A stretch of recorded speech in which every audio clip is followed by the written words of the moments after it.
Your all-purpose beater is going to be your flat beater. This can be used for almost everything in between a super light whip and a super heavy dough, which means this is going to be great for cookie doughs, for cake batters, for quick breads, and everything in between. With the structure of this, it's going to cut through butter to cream your butter, adding sugar for when you're making a nice sweet dish. This will also be good if you're adding chunkier bits. Say to a quick bread, you're going to add some nuts to it. They'll easily be incorporated with the flat beater. You'll see with this one, you're not going to use it at as high of a speed as you would the whisk.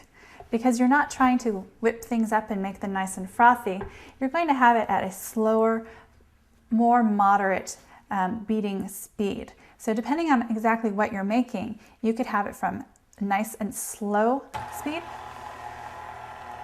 up to a much faster speed.